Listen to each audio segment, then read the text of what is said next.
Hi, my name is Dr. Padilla. I'm a professor in computer science and psychology, and I've been a faculty member for over 5 years now. During that time, I have seen hundreds, if not thousands, of applications, and I have lots of thoughts on ways to make your application more competitive. In particular, today we're talking about ways to write a winning statement of purpose. So let's jump on in. Okay, what is a statement of purpose? This is a document that you submit in your packet of application materials, and it contextualizes where you are in your journey.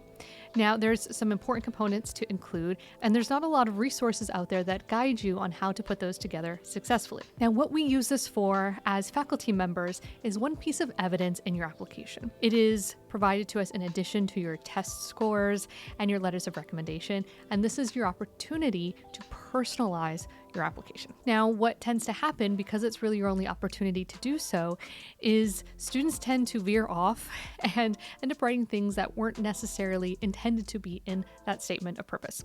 So let's talk about the two different ways that I see those commonly written. The most common technique that I see roughly 80% of students using is a linear approach, where they describe all of their educational and research experiences in order in which they occurred, which is fine. It's sensible. That's probably how you were taught to write many types of manuscripts, and that's fine. That can be successful. It is pretty boring to read, as it just seems like a kind of just like a list of things this person has done. It is okay. What I'm going to show you here today is an alternative to this approach, and I think is more engaging, and it really addresses the same key points, but it does it in a non-linear fashion. Okay, so I have a template here that I'll use to walk through. And this is going to be available on my website, and I'll put a link in the description so you don't have to screenshot this. You can go there too to see this reference. Now, the important difference between this approach and the linear approach is that this is broken into 3 sections. The first is an introduction, the next is your background, and the final bit is future research and objectives. Now let's start with the introduction. What you want to do is begin with a big idea or concept that is going to be exciting to the faculty member. In this example, this is for someone in cognitive science. Example would be, with climate change on the rise, uncertainty communication is becoming increasingly more important, in particular for extreme weather events. That is already just an interesting, fascinating topic that you will discuss in more detail. So of course you're starting out in your PhD career, you might not know your specific topic. That is not the point. The point here is to illustrate how you would write about a topic, the things that are interesting to you, and how you contextualize that in your own work. It's kind of like those interview questions that are outlandish, like how many ping pong balls do you need to fill a plane, something like that. This is a little bit similar, where you're illustrating your scholarly thought process. Even if you haven't decided on your exact topic, going through this and writing out the elements is very, very useful and more illustrative than just listing out in order all of the things that you've done. Then you'd have 2 or 3 examples from the prior research with citations that relate to this topic. The important part is that it's with citations. And what you're illustrating here is that you've read the relevant research on this topic for which you're applying to do for the next 5 or 6 years of your life. So you're illustrating that you are prepared. You're providing evidence that you will be a strong candidate. So the next part is really important, and it's what's going to put you apart from other applicants. And this is our however statement. For example, you might say, however, researchers have not yet tested how people use visualizations when they're under stress.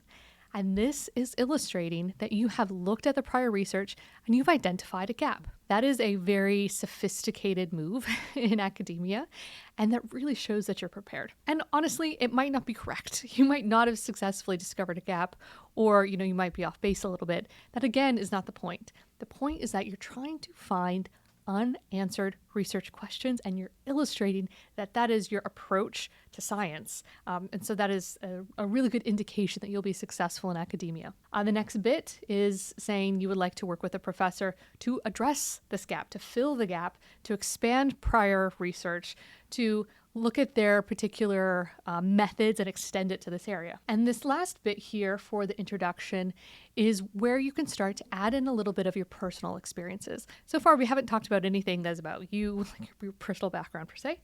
Here's where you add it in. If you have anything personal that is why you're interested in the topic, this is where to include it. Now, this is not a place to trauma dump.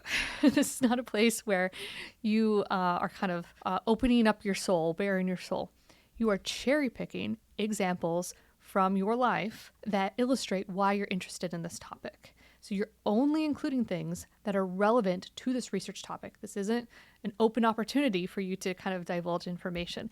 And a lot of students go wrong, and they tend to often disclose too much in these letters. So now we get to the background. This is talking more about how you are prepared to conduct this research. So here you can talk about your educational experiences. You can also talk about the specific coursework that you've done, any laboratory research, really just anything that has prepared you for this work. And the trick is to talk about each project and describe what you specifically did and what you learned. So there's two parts to it: what you did and what you learned, what you took from those experiences. Again, you don't want to just laundry list all the things. You want to do what you did and what you learned. And then what you want to do after you've listed those relevant experiences, you want to summarize what those experiences have taught you.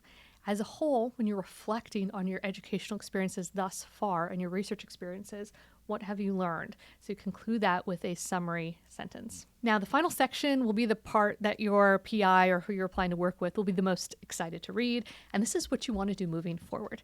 Now that you've learned all of the stuff in the past, how are you going to take those experiences and apply it to new research with that particular person? So here you outline the new things that you bring to the lab and the things that you want to learn from the PI, and you incorporate both of those things together to advance the field of research that you indicated at the top. So this is sort of like tying a ribbon on the whole thing. And then of course you end with references, and use whatever citation format is appropriate for your field, and the same with all of the other formatting. You want to match the formatting of the field that you're applying to. This one's in cognitive science, but apply it to the ones that you are applying to. So I'm going to show you a quick example of what one might look like.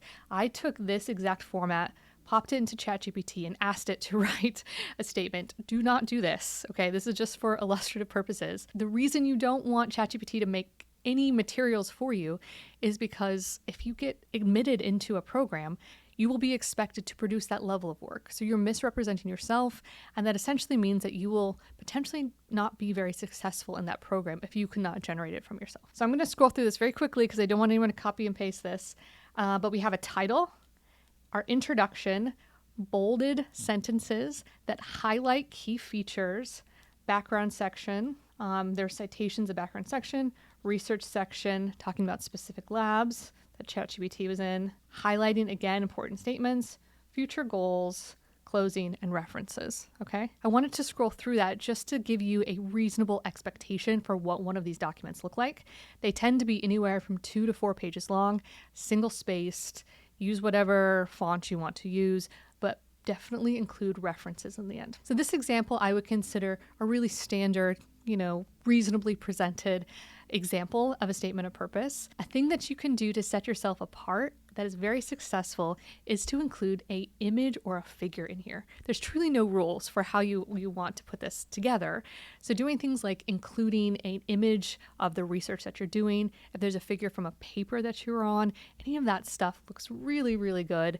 And it kind of helps break up the monotony of reading all of these. And to be clear, what is going on is the professors you're applying to work with, they are reading hundreds of these really quickly. They are not going to read it line by line. They're going to skim.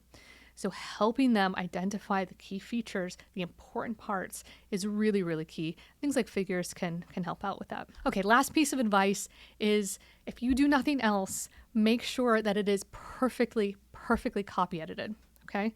If there are typos, spelling mistakes, etc., that looks very poor. You need to think about this as a very central piece of your application, and if you have any grammatical mistakes, it's truly going to be counted against you. So they're not going to be generous when they're reading this. They will absolutely mark you down and potentially just dismiss your application if there are mistakes. So what do? You can use things like Grammarly.